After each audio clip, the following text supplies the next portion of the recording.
तो राहुल गांधी ने फिर वो रिकॉर्ड करके आपको दिखाया इंटरव्यू? हाँ, उनका आदमी आया। उनका आदमी आया रिकॉर्ड करके आया, दिखाया। यानी एडिटिंग हुई है उसमें हाँ। भी। सतपाल मलिक जी अपनी कही हुई बात को एडिट कैसे करा सकते हैं? तो ये बात एडिट कराने का प्रपोजल कि यहाँ पे ज़्यादा तीखा हो गया, ये राहुल जी ने कहा आपसे कि ज़्यादा तीखा हो गया? तो मैंने तो आपके कई सारे इंटरव्यू किए, मतलब मुझे तो ऐसी कोई बात लगी नहीं कि आपने राहुल जी के साथ ऐसा क्या हो गया कि आपने ऐसी बात कह दी जो आपको हटानी पड़ी। तो मतलब आप हम लोगों से जो बातें करते हैं वो बात आप मन की बात कर लेते हैं, राहुल गांधी थोड़ा सोच समझ के बात करते हैं, ये अच्छी बात है। अच्छा सतपाल जी, अभी इंडिया गठबंधन के बीच में भी दरारें पड़ने की बातें आ रही हैं। अखिलेश यादव अलग नाराज हो गए, नीतीश ने अपने एक प्रत्याशी लड़ा दिए।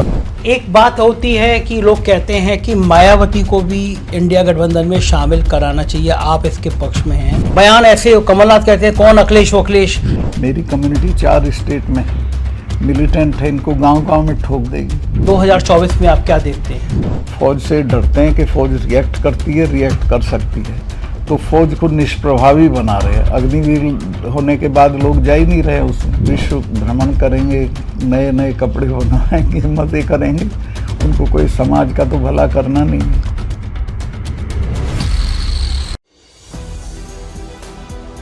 नमस्कार, मैं हूं संजय शर्मा, आप देख रहे हैं 4PM न्यूज नेटवर्क। बहुत सारे राज्यपाल होते हैं, राजभवन में बड़े मौज के साथ रहते हैं, रिटायर होने से पहले फिर दूसरे राजभवन में चाहते हैं और ज़िंदगी सुख सुविधाओं के साथ गुजार लेते हैं। कहा भी जाता है कि राजभवन से ज़्यादा सुख सुविधाएं कहीं नहीं होती।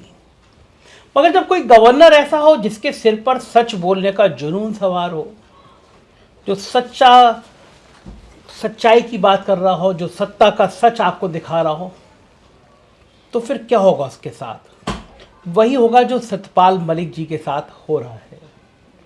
सतपाल मलिक जी एक बार फिर चर्चा में है। राहुल गांधी ने बुलाया, डेमोक्रेसी पे बहुत सारी बातें की उनसे। इन दोनों राजस्थान में लगातार घूमे हैं सतपाल मलिक जी, गांव-गांव के लोगों को बताया है सत्ता का सच और कुछ ऐसी चीजें बताई हैं जो अभी भी समाज में छुपी हुई हैं, देश उनको नहीं जानता। तो मैं दिल्ली आया हुआ था, सतपाल मलिक जी के पास बैठा हूं, कुछ गुफ्तगू करूंगा। सतपाल जी स्वागत है आपका। आपके पास बैठ के मुझे ऊर्जा मिल जाती है। मुझे इस उम्र में आप इतना एक्टिव रहते हैं तो मुझे बड़ा अच्छा लगता है। मुझे आपसे मिल जाती है। मुझे ये बड़ा हैरानी होती है सतपाल मलिक जी, मैं गवर्नर हाउस में जब कभी जाने का मौका मिला तो लगता है बिकॉज राजाओं का घर हुआ करता था, राजा राजसीय राजाओं का घर होता है, जो इस तरह की सुविधाओं में रह लेता है, राजाओं की तरह रह लेता है, फिर वो संघर्ष के पथ पे आ जाता है और सत्ता पे सवाल करता है। ये सब सूझा क्यों आपको? आप इतनी आराम की जिंदगी क्यों नहीं गुजार पाए? मेरी बनावट यही थी, मैं लोहिएट था और शुरू दिन से सत्ता या सत्ता का सुख मेरे लिए कोई मैटर नहीं करता। लोहिया जी ने बिगाड़ा है आपको। एग्जैक्टली। मेरे जो सोशलिस्ट ट्रेड्स हैं उन्होंने बिगाड़ा है। और किसानों वाले मुद्दे पे तो मैं बहुत आंदोलित हो गया, चूँकि किसानों के साथ इन्होंने बहुत मिसबिहेव किया। कुतिया भी मरती है तो ये कॉन्डोलेंस भेजते हैं। 700 किसान मर गए, इन्होंने एक शब्द नहीं, आज तक नहीं बोला। तब मुझे मजबूरन मैं इस्तीफा जेब में रख के प्रधानमंत्री से मिलने गया और मैंने उन्हें कहा साहब इनसे बात कर लीजिए, तो बोला चले जाएंगे सतपाल, नॉन सीरियसली लिया। मैंने कहा जाएंगे नहीं, तब जाएंगे जब आप चले जाओगे। आप ऐसे अपने प्रधानमंत्री को बोला था? मैंने यही कहा, मैं कहा आप इनको जानते नहीं है सिखों को। इनके गुरु ने अपने 4 बेटे मरवा दिए थे, समझौता नहीं किया था। और ये जाट, ये तो लाल किले पे चढ़ जाते थे 6ठे महीने। इन कौमों से लड़ा नहीं जाता, इनसे बातचीत करके सलटाया जाता है। खैर उन्होंने उस वक्त नहीं मानी, बाद में माफ़ी मांग के कानून वापस किए। तब तो गले में अटक गए थे ना किसान, परेशान हो गए थे। अच्छा ये सतपाल जी, आप मानव स्वभाव को बहुत करीब से जानते हैं, नेताओं को मिलते रहते हैं, ये कौन सी चीज़ ऐसी होती है जो किसी राजा को, किसी प्रधानमंत्री को इतना गुरूर में ले आती है कि 700 किसान मर जाएंगे हम तब भी बात नहीं करेंगे, कोई संवाद नहीं करेंगे? ये कौन सी चीज़ होती है? ये वही गुरूर बनावट होती है आदमी के। बेसिकली उस आदमी का जो ओछापन है, छोटापन है, वो उसको वो साइकोलॉजिकली वो बड़ा बन के दिखाने की कोशिश करता है, उसमें एरोगेंस आ जाती है। ये वही है। तो आपका तो इनका साथ लंबा रहा है, आप इतने लंबे समय तक रहे इनकी पार्टी, इनके साथ में। ये गुजरात में थे, ये ठीक थे, दिल्ली आने के बाद ये खराब हो गए। लोहिया कहते थे दिल्ली नष्ट कर देती है आदमी, दिल्ली बिगाड़ देती है, यही बात मैं कहने वाला था। लेकिन आप तो दिल्ली में आके और बिगड़ गए, आप हर रोज हंगामा कर दे रहे हैं, रोज प्रदर्शन कर दे रहे हैं। हमारी तो ये बनावट है, हम तो ये ना करें तो हम जी नहीं सकते। रोज परेशान करना है आपको? परेशान नहीं करना, हमें अपना मन की बात कहनी है, जो हो। मन की बात प्रधानमंत्री जी भी कहते हैं, कभी आपने सुनी है उनके मन की बात जो वो रेडियो पे बोलते मैंने हैं? अपने को कभी ये तकलीफ नहीं दी कि मैं उनकी मन की बात सुन। अच्छा, जब आप गवर्नर थे तो अब तो ये प्रोग्राम कराते हैं कि भाई मन की बात स्कूलों में सुनी जाएगी, कॉलेजों में सुनी जाएगी, तो जब गवर्नर थे आप तब भी तो आपको मन की बात सुननी पड़ती होगी। कोई मजबूरी नहीं थी मेरे ऊपर, मैं कभी नहीं मानता था कि मुझे पता था नॉनसेंस बात करेंगे।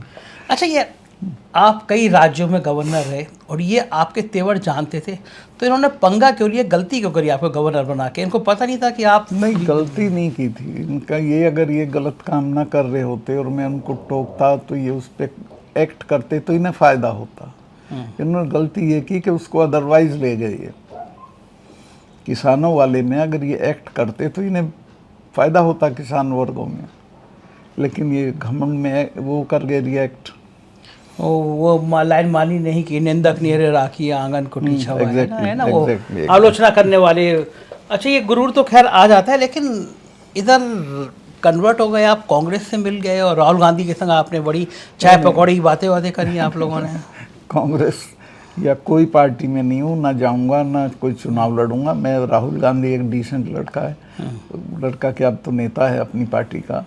उन्होंने मुझे फ़ोन किया और मेरे से पूछा कि हम और आप बातचीत करें और उसको रिकॉर्ड करा लूँ मैं तो, और आपको दिखा लूँ फिर तो उसको फिर मैं वो कर सकता हूँ, अपने उस पर चढ़ा सकता हूँ। मैं कहा मुझे कोई एतराज़ नहीं है, मैं ऐसी कोई बात नहीं बोलता जिसको मैं ऑन ना करूँ। तो टाइम तय हो गया, मैं उसके यहाँ गया, उसने बहुत अदब से पेश आए और फिर बातचीत हुई बिल्कुल बिना किसी झिझक के, बिना किसी औपचारिकता के। तो राहुल गांधी ने फिर वो रिकॉर्ड करके आपको दिखाया इंटरव्यू? हाँ, उनका आदमी अच्छा, आया, उनका आदमी आया रिकॉर्ड करके? आया, दिखाया, जो उसमें मुझे छटवाना था वो छटवाया। यानी एडिटिंग हुई है उसमें हाँ, भी? थोड़ी सी, जरा सी ज्यादा। मतलब आपकी तरफ से गड़बड़ हो गया था या उनकी तरफ से गड़बड़ हो तरफ से ज्यादा हो गया था कुछ गया? लेकिन सतपाल मलिक जी अपनी कही हुई बात को एडिट कैसे करा सकते हैं? नहीं, कही हुई बात को एडिट, देखिए कोई भी बात कही जाए वो सच भी हो तो भी उसका एक तरीका होता है। उसमें लगे आपको कि नहीं ये थोड़ा चुभेगी, ठीक नहीं होगी, उसको आप कर सकते हैं। तो ये बात एडिट कराने का प्रपोजल कि यहाँ पे ज़्यादा तीखा हो गया, ये राहुल जी ने कहा आपसे कि ज़्यादा तीखा हो गया? एडिट कराने का प्रपोजल उनका था शुरू से, क्या एडिट करा के आप बता दीजिएगा उतना ही हम देंगे। तो जो तीखी बात जो आप कह रहे हैं, जो आपने हटवाई, वो हटवाने की बात राहुल जी ने आपसे करी? नहीं, वो तो मैंने देखा, मुझे लगा कि नहीं ये उचित नहीं है तो हटा दिया मैंने। तो जो हटाने से पहले राहुल जी से पूछा आपने कि हटा देते हैं? नहीं, उनसे नहीं पूछा, क्योंकि मैंने कही थी बात तो मेरी बात। अच्छा, आपने अपनी बात हटा दी। तो मैंने तो आपके कई सारे इंटरव्यू किए, मतलब मुझे तो ऐसी कोई बात लगी नहीं कि आपने राहुल जी के संग ऐसा क्या हो गया कि जो आपने ऐसी बात कह दी जो आपको हटानी पड़ी? ऐसी कोई बात नहीं थी, पर लगता था मुझे थोड़ी ज़्यादा हो रही है। ये आपकी पर्सनालिटी का पहली बार मैं पार्ट देख रहा हूँ क्योंकि मैं 3-4 इंटरव्यू कर चुका। आपने जो कह दिया डंके की चोट पे कह दिया, लेकिन राहुल गांधी के संग मिलके आप क्या इमोशनल हो गए थे? कोई बात हो गई थी जो आपको अपनी बात एडिट करानी पड़ी? वैसी कोई बात नहीं थी, मैं ठीक ही बोल रहा था। वो भी जो एडिट कराई वो भी गलत नहीं थी, पर मैंने उसको थोड़ा, चूँकि वो एक डिसेंट आदमी थे, उनसे बात हो रही थी तो मैंने उसकी डिसेंसी बरकरार रखी।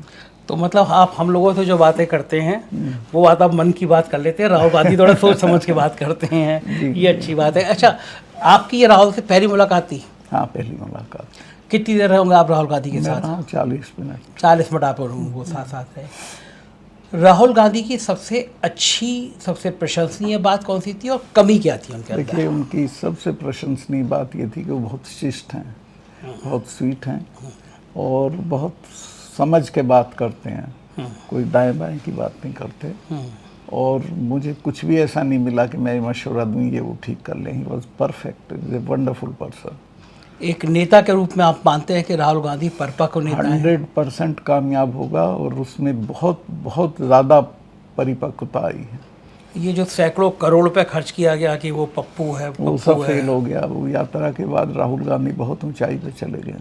भारत जोड़ो यात्रा श्रीनगर में जब पहुंचा है यात्रा के बाद, पूरा शहर पड़ती हुई बर्फ़ और ओलों में सारा शहर बाहर निकल आया था और इसने बिना छतरी के खड़ा होकर नंगे सर स्पीच की थी। तो इसमें कुछ है। अब आप में भी है। मैं अभी कश्मीर गया था अभी एक महीने पहले, वहाँ के लोग भी बहुत याद कर रहे थे। आजकल के गवर्नर हाउस के किस्से बता रहे थे कि क्या ठेकेदारी के काम आम गवर्नर हाउस में हो रहे हैं। आपके ज़माने में भी तो ठेकेदारी होती थी गवर्नर हाउस तो नज़दीक नहीं आ सकता था। वो अनिल अंबानी गए तो थे फाइल लेके? कोई नहीं आ सकता था। अनिल अंबानी की फाइल भी गई तो थी आपके पास? गई थी, मैंने खारिज कर दी थी। अच्छा, एक बात है, आपने भी कई लोगों की राजनीति खत्म करी है। राम माधव उसके बाद एकदम हाशिए पे चले गए।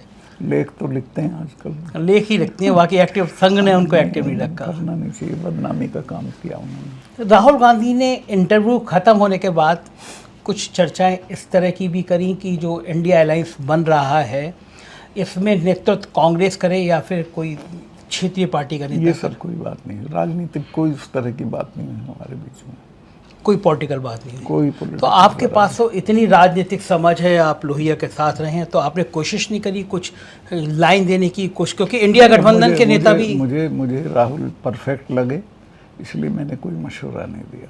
सतपाल जी, अभी इंडिया गठबंधन के बीच में भी दरारें पड़ने की बातें आ रही हैं। अखिलेश यादव अलग नाराज हो गए, नीतीश ने अपने एक प्रत्याशी लड़ा दिए। वर्कआउट हो जाएंगे, कोई दिक्कत नहीं। लगता है आपको इंडिया गठबंधन बना रहेगा, टूट नहीं बना होगा? रहेगा, ये लड़ेगा और इस सरकार को हटाएगा।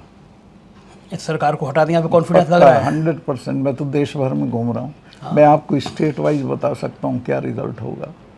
अच्छा, उत्तर प्रदेश में बता दीजिए। चलिए, देखिए, उत्तर प्रदेश ही एक ऐसा है कि जिसमें थोड़ा शक व शुबा था, लेकिन ये जो हुआ है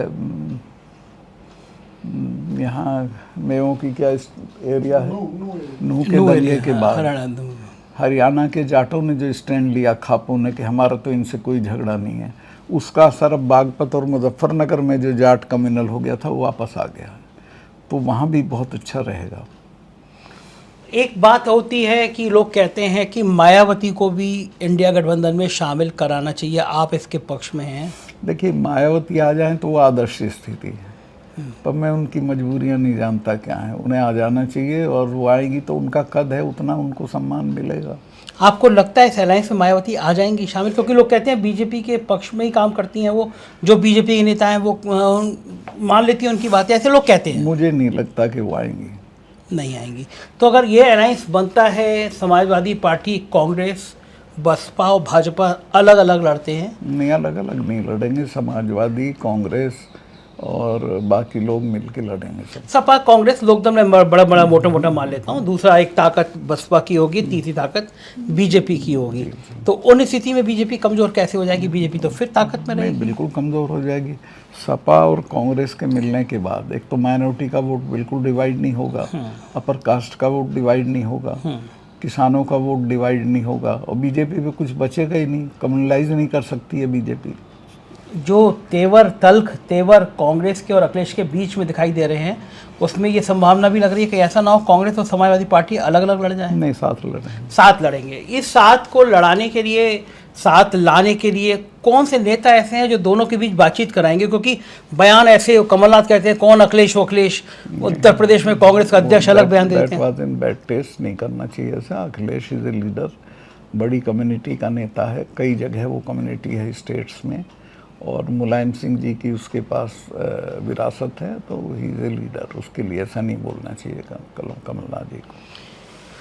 आपने अभी तक उत्तर प्रदेश का दौरा नहीं किया, आप अखिलेश यादव से मिलने नहीं गए, तो राजस्थान आप इतनी बार चले गए। अखिलेश से मेरी मुलाकात हो जाती कभी कभी। उत्तर प्रदेश में नहीं आते ना? हाँ, मैं उत्तर प्रदेश में जानबूझ के नहीं जा रहा हूँ। एक तो पश्चिम में मैं जाऊँगा तो जयंत सोचेगा मुझे डिस्टर्ब करने आए, जबकि मैं उसको सपोर्ट कर रहा हूँ, और पूरब में मेरा कभी कोई दखल था ना है, तो मैं जाता नहीं हूँ। अखिलेश जब कहेंगे तो जाऊँगा। जयंत को क्यों लगेगा? दो जाट नेता, ताकतवर नेता होता है, असर हो जाता है। एक कम्युनिटी का एक ही नेता। अच्छा, आप में और जयंत में जाट लोग किसकी बात ज़्यादा मानते हैं? देखिए, अपनी अलग अलग चीज़ है। जयंत तो चौधरी साहब के पोते हैं, उनको बेनिफिट है। मैं अपनी करामात और मेहनत से हूँ। तो और इससे ज़्यादा जाटों को क्या करामात चाहिए कि एक गवर्नर है वो अपनी कुर्सी छोड़कर उनके बीच आ रहा है और कह रहा है? तो फिर वो मानते हैं, पूरे देश का जाट मानता है, वेस्टर्न यूपी का ही नहीं, राजस्थान का भी, हरियाणा का भी, बाकी जगहों में भी सब मानते हैं कि इस वक्त जाटों में हमारे नंबर 1 नेता हैं सब पर। तो जयंत को ये डर होगा अगर आप आएंगे तो उनका कद थोड़ा कम होगा? जयंत को डर नहीं है, ये जो चेले चाटे होते हैं इनको होता है। चेले ज़्यादा से ज़्यादा आग लगा देते हैं नेता को, ये बात है, सही है। जयंत बात करते हैं, आपका संवाद होता है जयंत? आए थे अभी पिछले हफ्ते मेरे यहाँ। अच्छा, घर आए थे? बहुत शिष्ट है जयंत, बहुत अच्छे लड़के हैं, and I wish him well. मैं उसकी मदद करूँगा इलेक्शन। सतपाल जी, राजस्थान लगातार आपने दौरा किया, जी जी, और मध्य प्रदेश से लोगों से संपर्क में है आप। खास तौर से मैं 3 राज्यों की बात करना चाहूँगा, राजस्थान, मध्य प्रदेश, छत्तीसगढ़। क्या तस्वीर आपको नजर आ रही है? देखिए, राजस्थान में जो पहले दिखता था बीजेपी आ जाएगी, वो बिल्कुल नहीं है। राजस्थान में गहलोत की स्कीम्स इतनी पॉपुलर हैं, उसने इतना अच्छा काम किया है कि वो 100% जीत जाएंगे। बाकी 2 स्टेट में तो कोई फाइट ही नहीं है। मध्य प्रदेश में आप फाइट नहीं मान रहे हैं? बिल्कुल नहीं मानता हूँ। मध्य प्रदेश में कांग्रेस आ रही धारोधार। छत्तीसगढ़ में तो खैर मजबूत स्थिति है। छत्तीसगढ़ में एकदम है। लेकिन अभी आज लाइन लगा के ये जो ईडी जेल भेजने की तैयारी कर रही है केजरीवाल जी 2 नवंबर को, इससे तो वोट बढ़ेगा उन पार्टियों का, लोगों का। ये तो बहुत गलत काम है और ये परंपरा नहीं डालनी चाहिए रूलिंग पार्टी को।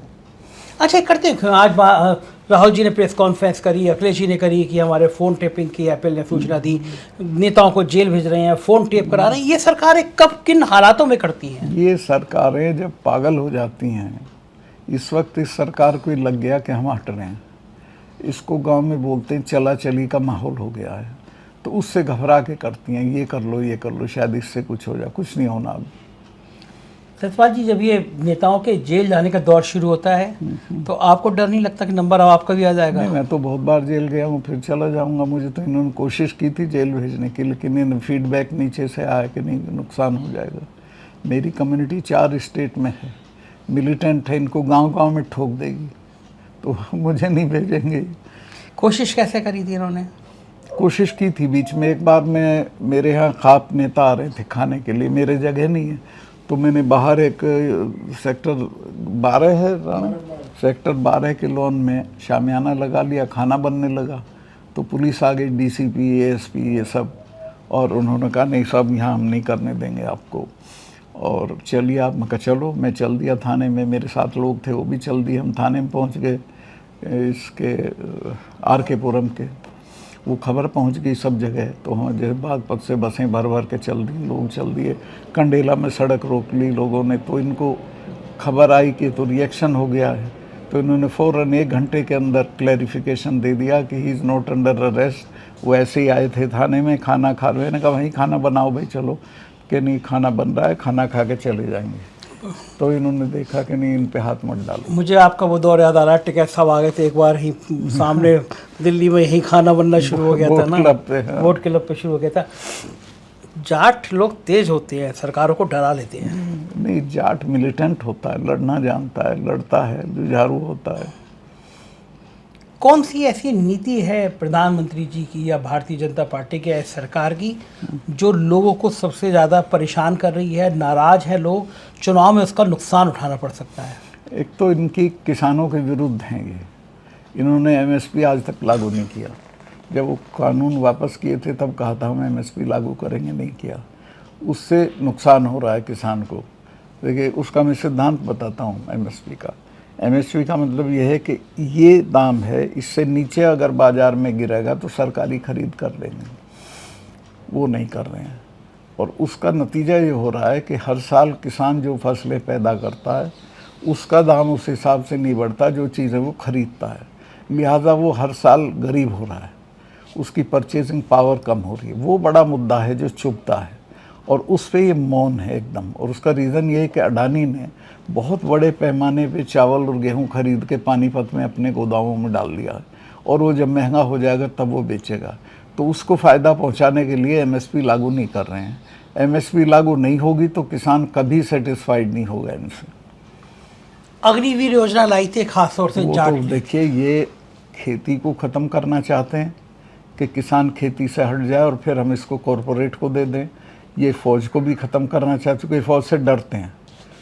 फ़ौज से डरते हैं कि फ़ौज रिएक्ट करती है, रिएक्ट कर सकती है, तो फ़ौज को निष्प्रभावी बना रहे हैं। अग्निवीर होने के बाद लोग जा ही नहीं रहे उसमें।